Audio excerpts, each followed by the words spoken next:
Este juicio de Dios en Hechos capítulo 5, con frecuencia se ha visto como algo muy exagerado, muy excepcional en la iglesia y que prácticamente no va a ocurrir o no ocurrió nunca más. Pero ya les mostré los ecos del Antiguo Testamento y esos ecos nos dicen que esto ocurrió más de una vez en la vida del antiguo Israel. No a cada rato, pero era algo esperable. Y fíjense en todos estos pasajes que yo les traigo acá. 1 Corintios 5:5, donde Pablo dice que entrega a Satanás a una persona que está en un pecado demasiado indecente.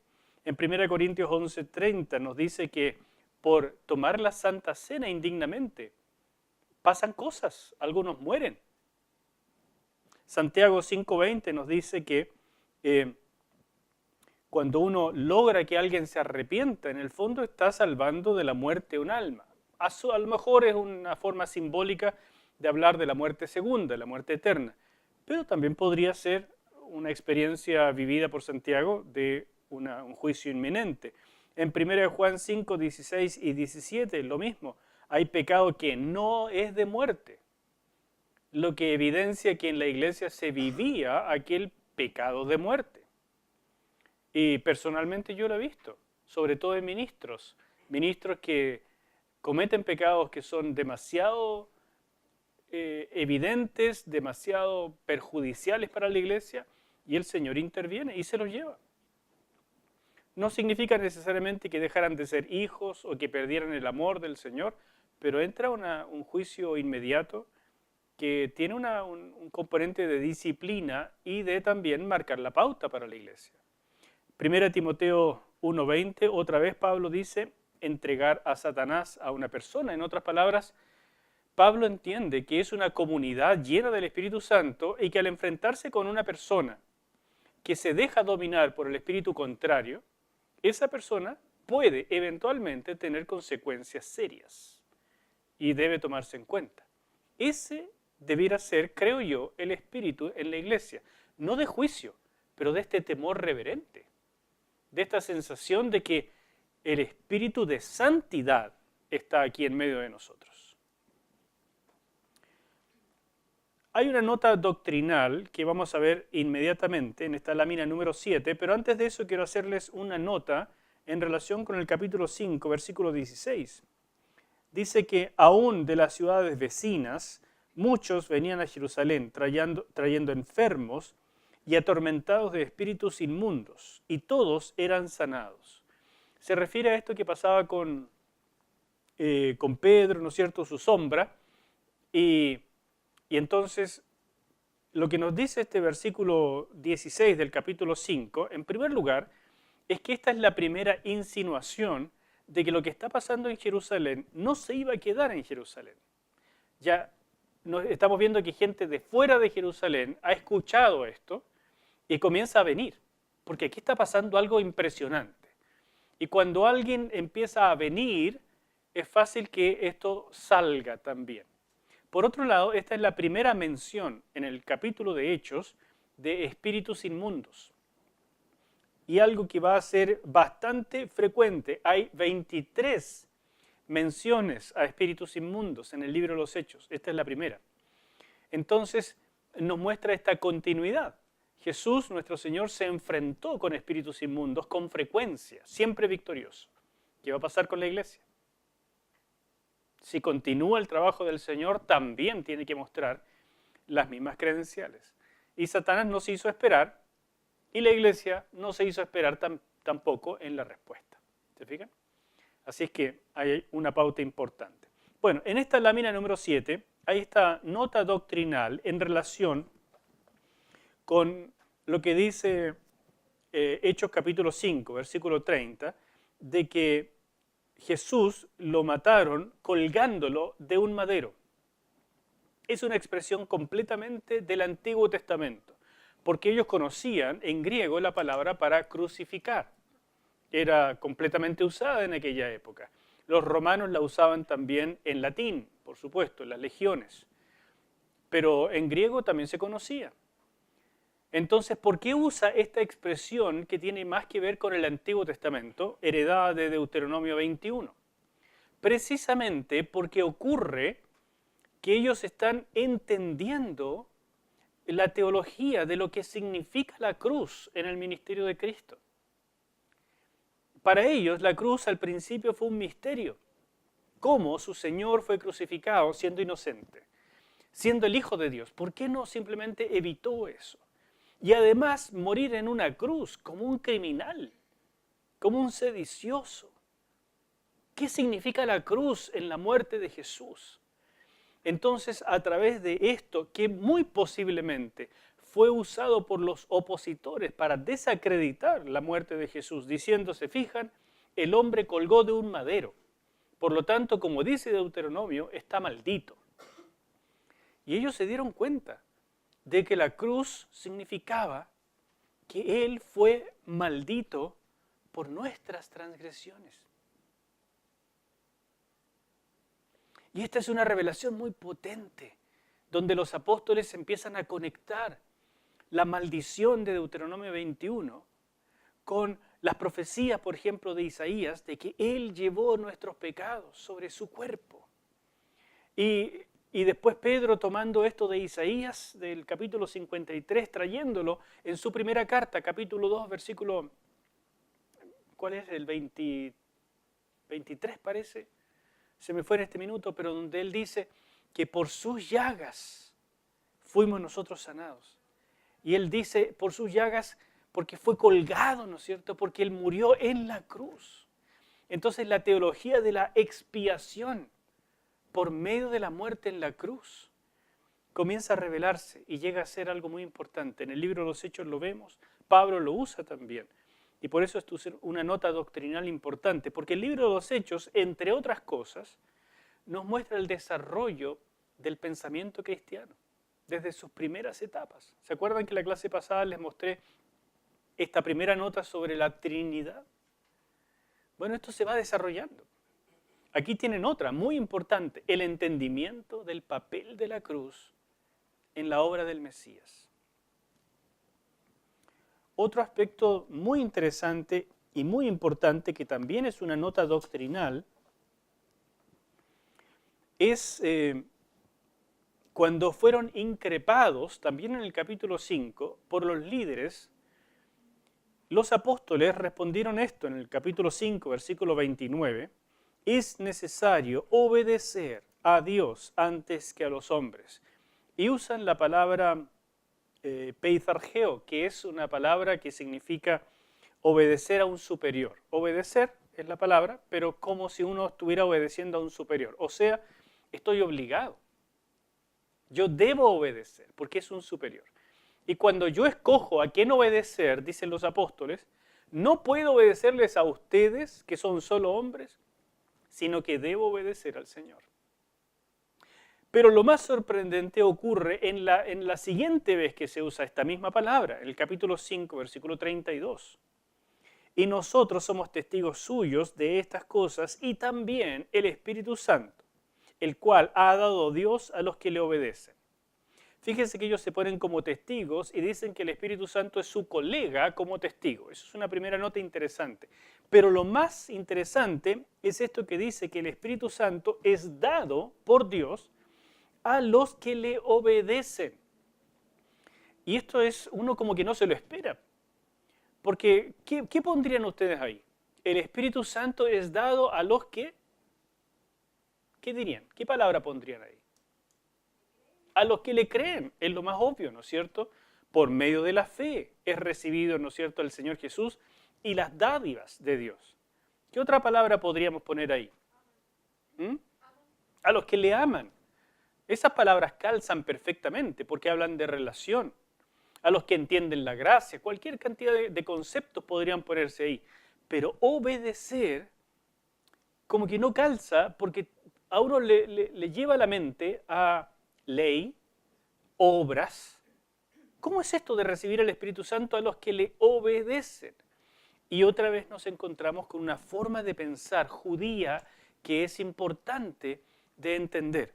Sí, lo miramos en este esquema que nosotros hemos usado tantas veces, ¿no es cierto? Conocer a Dios. ¿Qué sigue después? amar a Dios. Después, creer a Dios. Y finalmente, obedecer a Dios. Y pusimos esta última flecha a propósito, diciendo, uno comienza por este lado. Uno debe conocer a Dios. Conociéndole le va a amar, amándole le va a creer, y creyendo va a ser fácil obedecer. Y por supuesto de amar uno quiere obedecer, por eso está esta flecha también. Pero aquí nos está diciendo que también miremos este esquema desde el otro lado. No en esta advertencia que les he hecho varias veces en esta escuela ministerial, de que uno comience por la obediencia, porque transforma la relación en una religión. Y eso es complejo, no es lo que queremos. Pero lo que nos está diciendo este concepto judío es de que la verdadera fe se manifiesta en obediencia. Los profetas decían, oíd, oigan, porque para el judío oír significa obedecer, poner en práctica. Y uno pone en práctica cuando cree que lo que está recibiendo es palabra de Dios. En otras palabras, mirado desde este ángulo hacia allá, lo que esto nos quiere decir es que la disposición del creyente a un compromiso radical de fe y obediencia es, en definitiva, lo que da el ambiente para que el Espíritu Santo entre y tome el control. Fíjese, mirado de aquí hacia allá, es la llenura del Espíritu Santo lo que nos permite en definitiva la obediencia. Por eso nosotros pusimos por aquí, ¿se acuerdan? La llenura del Espíritu Santo. Ese es lo que para nosotros es el camino ideal, el camino de la relación. La relación nos lleva a la llenura del Espíritu Santo, la llenura nos lleva a la fe y a la obediencia, el camino ideal. Pero aquí nos están trayendo un concepto judío que no hay que despreciar. Pedro nos dice, antes de que todo esto se produzca, estamos siendo llamados. Y para que se produzca algo, el llamado requiere una respuesta. Y es esta disposición de compromiso radical a hacer lo que Dios me diga, lo que en definitiva le da al Espíritu Santo la posibilidad de llenar a una persona. O sea, de guiarla, de controlarla. Entonces, no me malentienda, no es que estamos mirando de aquí para acá como diciendo los dos da lo mismo. Lo que pasa es que son dos maneras de verlo diferentes. De aquí para acá es la relación lo que se enfatiza. De aquí para acá es esta disposición radical. Es esta decirle, Señor, dime lo que quieras que haga y yo voy. Es esto que hicieron los discípulos cuando Jesús, después de la pesca milagrosa, les dijo, síganme, y ellos, dejándolo todo, le siguieron. Y cuando uno tiene esa radicalidad, el Espíritu Santo hace cosas que no hace en otros que van a paso de tortuga aprendiendo lentamente a hacer un pequeño devocional y después a orar 10 minutos diarios, ¿no es cierto? Y a venir domingo por medio de la iglesia cuando tiene tiempo, pero intentándolo. Bueno, así más o menos en unos 20 años va a ser lleno del Espíritu Santo. Pero cuando existe esta disposición radical, potente, como de los discípulos, que no se guardaron nada y que incluso murieron violentamente por el Señor, entonces el Espíritu Santo dice, aquí sí que me gusta estar. A este lo puedo llenar y lo puedo guiar, porque está completamente consagrado, involucrado. ¿Me explico? Característicamente, en la iglesia primitiva, esta nota de compromiso radical se mostraba en el bautismo en agua, cosa que hoy es tan diferente.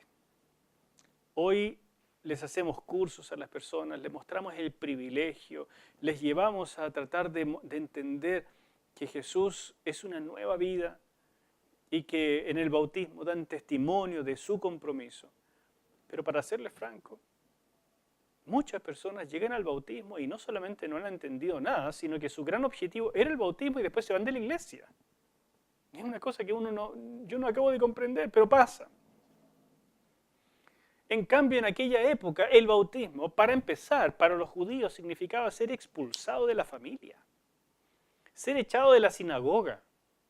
Posiblemente tenía que salir del pueblo, él y su familia, porque ya no tenía lugar en el lugar, o sea, no tenía lugar en el ambiente social donde antes se desenvolvía. Entonces es una muestra de radicalidad que hoy hemos perdido. En la época de las persecuciones, ser bautizado significaba posiblemente ser llevado a el siguiente en el martirio. Entonces, cuando Pablo dice en 1 Corintios, ¿quién va a ser el siguiente que se bautice por los muertos? Por los que han muerto antes. Que siga los pasos y que tenga esa radicalidad.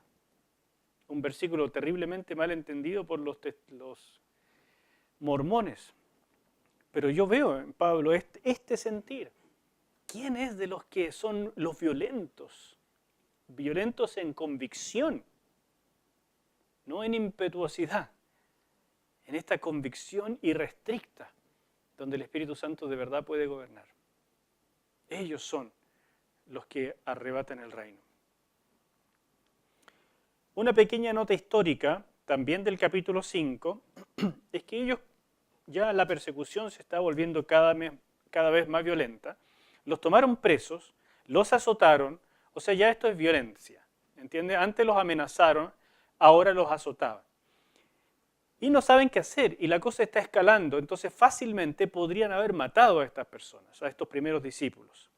Entonces aparece la advertencia de un rabino muy, muy prestigioso en aquella época, muy conocido, el famoso Gamaliel, que termina diciendo en el capítulo 5, versículo 39, «Mas si es de Dios, esta obra, lo que está pasando, no la podréis destruir. No seáis tal vez hallados luchando contra Dios». Y nosotros leemos estas palabras y nos parecen sabios, ¿o no? Y a las personas en aquella época también les parecieron y finalmente entonces los azotaron y los dejaron ir, pero los dejaron ir. Pero resulta, si sabemos algo de Gamaliel, es el único rabí mencionado en el libro Los Hechos, en particular porque fue maestro de Pablo. Y Lucas le interesa mucho nuevamente destacar a Pablo. Uno de los pocos rabís que aparece en la tradición judía tardía. Cuando él murió, dice la Mishnah, cesó la gloria de la ley y murieron la pureza y la abstinencia. Miren la declaración que se hace en la Mishnah en Sotá, en el libro Sotá 9, versículo 15. Y se le menciona 19 veces en el Talmud, como Gamaliel el mayor y otras 9 como Gamaliel primero. Entonces este es un tipazo en el judaísmo de aquella época. En este concilio dio este consejo. Pero lo que yo trato de mostrarles acá, hermanos míos, es que después que pasó el tiempo y fueron claras las evidencias de que no pudieron destruir a este movimiento y que no era humano, sino que era de Dios, no hay ningún dato histórico de que se convirtiera ni Gamaliel ni estas personas que estaban allí, sino todo lo contrario. Gamaliel ni siquiera influyó en su propio discípulo Pablo para decirle, ¿estás mal, Pablo, persiguiendo de esta manera a la iglesia?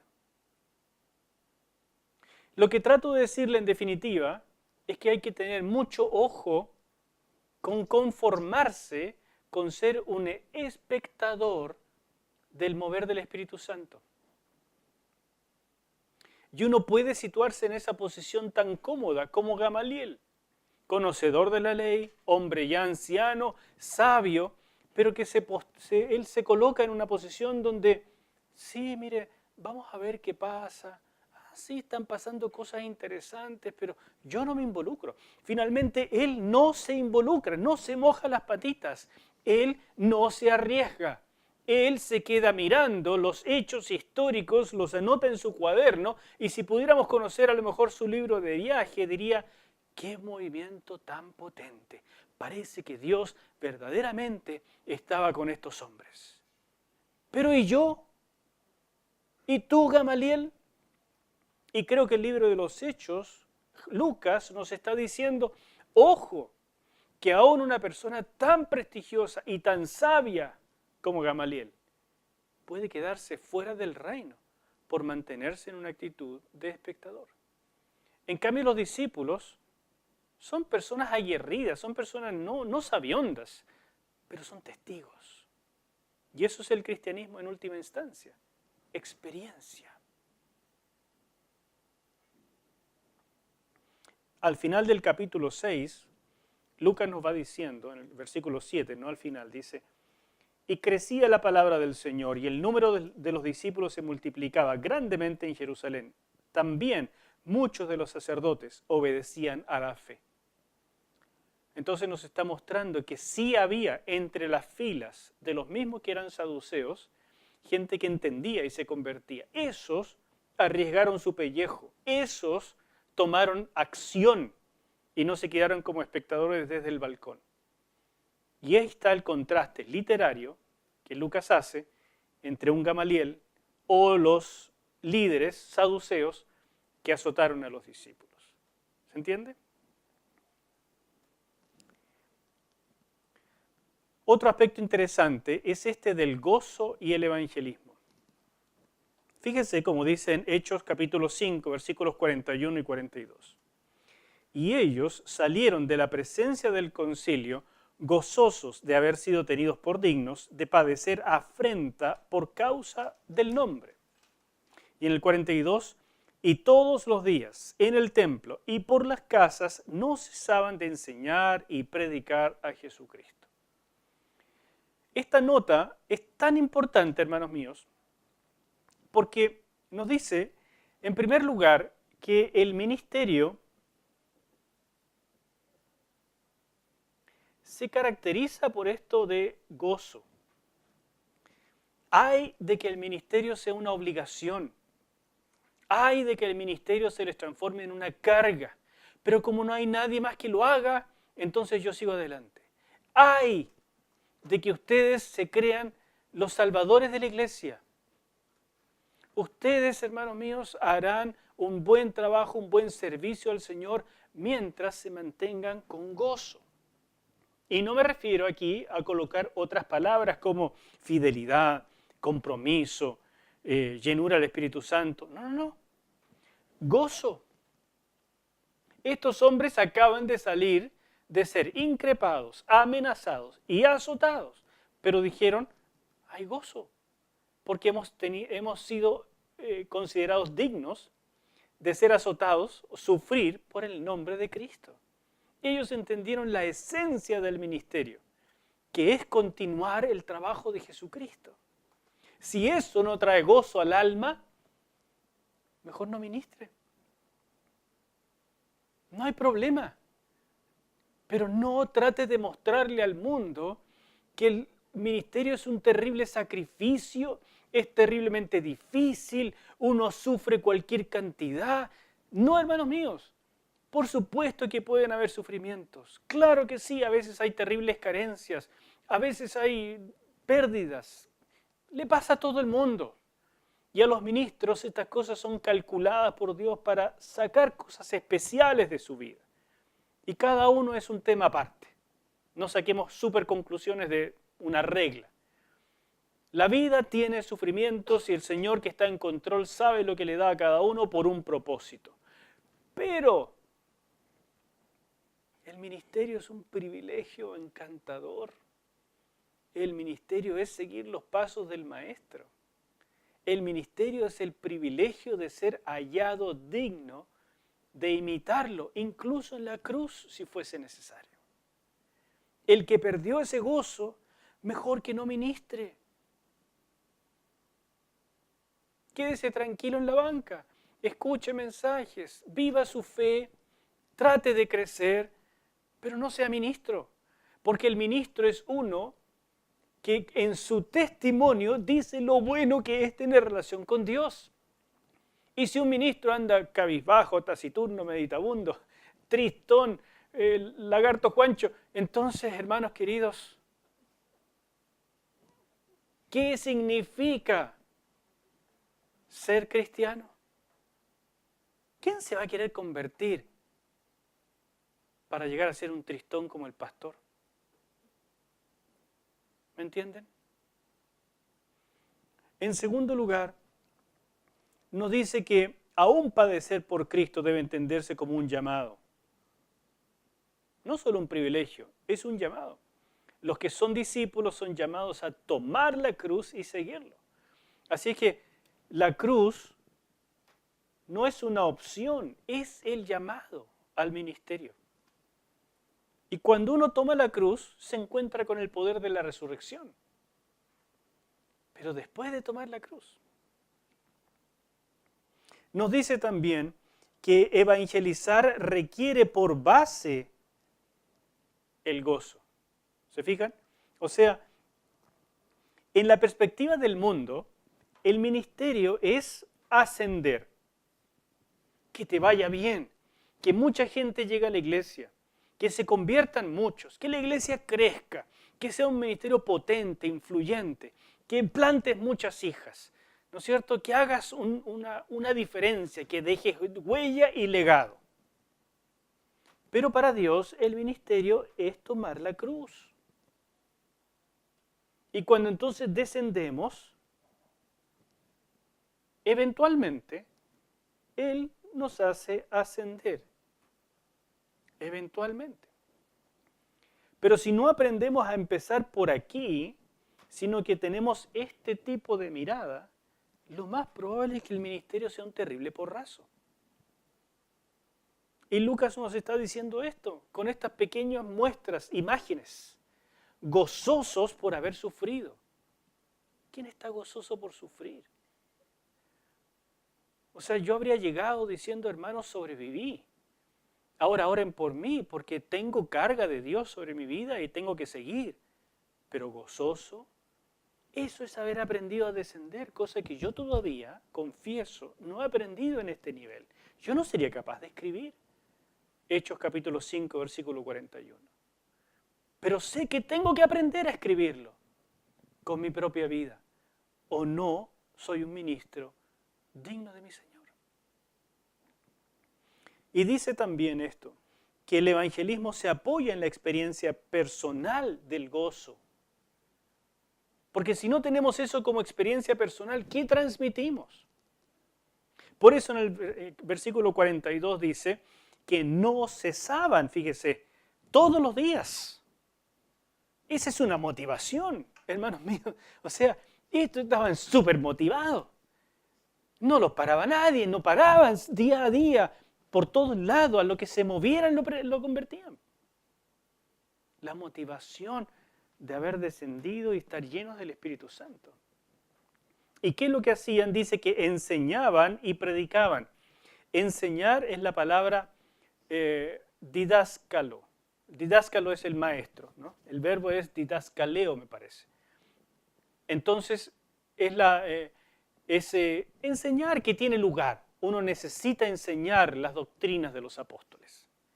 Pero la siguiente palabra es predicar. Y ahí está nuestra conocida palabra evangelizar. Para ellos, predicar no era otra cosa que contar su experiencia. Y ese contar su experiencia era evangelizar. Su experiencia personal era gozo. Yo me puedo imaginar a estos pericos todavía sangrando en la espalda y riéndose. Hermanos, Dios nos ha considerado dignos de sufrir por su nombre. ¡Aleluya! Y la gente decía, estos sí que están locos. Pero tiene una locura deliciosa. Tiene una locura contagiosa. Y se convertía en miles. Porque no es la locura fingida de los tiempos actuales, donde no hay ningún problema prácticamente. Es la locura de tener la espalda ensangrentada y de verdad creer que está en el centro de la voluntad de Dios. Esta es la primera vez que aparece el verbo evangelizar en el libro de los Hechos, de las 15 veces que se menciona. Y esto es la iglesia, compartir una experiencia. Y esa experiencia tiene como base el gozo, no una teología, no una teoría. Porque claramente yo estoy tratando de dar algunos principios así generales, no caso a caso, ¿no es cierto? Pero tu pregunta gira en torno a que hay ocasiones donde la situación de vida se pone difícil y un ministro o un líder está no en sus mejores condiciones y pueden ser situaciones externas y que lo tienen cargado, ¿verdad? Entonces todo eso influye, completamente de acuerdo. Y es por eso que la escuela ministerial, donde ustedes están, no es solamente un curso, sino un montón de cursos. Sobre todo el primero, vida espiritual, donde yo les traté de enfatizar una cosa. El ministerio tiene altos y bajos externos y altos y bajos personales. Y si uno no mantiene una vida espiritual potente, de una relación potente con el Espíritu de Dios, entonces estas cosas lo van a consumir a uno fácilmente. Entonces, ser un ministro significa enfrentar estos momentos y a veces donde no podemos gritar con tanta facilidad, aleluya, he sido tenido por digno para sufrir. No, sino que uno dice, ¿hasta cuándo sigo sufriendo? Ya no aguanto más. Porque a veces no es sufrir yo, sino ver sufrir a un hijo o a la esposa o hermanos en la iglesia, o una ruptura, o legalismos, o carnalidades, o accidentes, o qué sé yo cuánta cosa que uno no espera, y entonces la vida se torna pesada. Pero cuando la vida espiritual es potente, entonces uno sigue no solo por responsabilidad, sino verdaderamente por fe. Y claramente tiene que tener un equipo que lo cuide, que lo respalde, que lo levante, que le permita ponerse un poquitito más atrás mientras ellos toman la vanguardia para que se recupere. Pero no puede ser una persona que se perpetúe en el liderazgo y se mantenga tristón, decaído, deprimido, desanimado. Esa persona o no ha conocido el gozo del encuentro con Cristo, o no tiene una vida espiritual que le permita recuperarse, o él mismo está en un pecado que simplemente no sabe cómo salir, o cuántas otras posibilidades que no quiero inventar, ¿no es cierto? Pero el punto es que lo que están tratando de decirnos estos discípulos es que el ministerio se caracteriza por gozo. ¿Cuántas palabras pudo haber escogido Lucas allí? Pero pone la menos esperada. Gozo. Gozo al evangelizar, gozo al enseñar, gozo al sufrir, gozo. Y uno dice, wow, no es lo que vivo a diario, pero es lo que puedo vivir. Y para allá apuntamos, y cada día. Pero les insisto, sin una vida potente espiritual, uno va de tumbo en tumbo. Quisiera pedirles que ustedes estudiaran la vida de Bernabé en la página 40 de su libro. No la voy a poder tomar acá, pero es muy importante. La verdad es que es un tremendo hombre. Y hay cualquier cantidad de cosas que ustedes deben poder ver de la vida de ese hombre, así como de otros detalles que están en el libro y en los discos, que yo les pido que ustedes estudien, porque acá tomo cosas generales que creo que son importantes, pero no me voy mucho en los detalles. La próxima vez vamos a hablar acerca de la expansión inicial de la iglesia, que es la tercera sección de su libro. Ya vamos del capítulo 6 hasta el 12, donde vamos a ver, por ejemplo, el tema de la continuidad, así como de la discontinuidad, con el templo, la ejecución de Esteban y esta diferencia del enfoque del templo que caracterizó a la primera etapa y que ahora se va a ir despegando. Entonces surge un nuevo autoentendimiento que va a ser vital y que nos tiene que enseñar también muchísimas cosas. Yo les animo a que en todas las clases que estamos haciendo, ustedes puedan separar aquellas cosas que menciono como principios o aplicaciones para el presente y de verdad las usen. El ministerio se basa en entender cómo la palabra nos va guiando para tratar en el hoy problemas que son similares, pero por supuesto tienen una distancia cultural, histórica tremenda. Así que cómo lo vieron ellos, cómo lo trataron ellos, para Dios esos son los principios que tenemos que tratar o meter en el hoy, sin pretender imitar letra por letra y hacer exactamente lo mismo que ellos hicieron, porque ahí está la traducción cultural e histórica. ¿Se entiende? Muy bien, les animo entonces a estudiar su libro y me permiten avanzar un poquito más rápido. Dios les bendiga y nos vemos en la siguiente clase.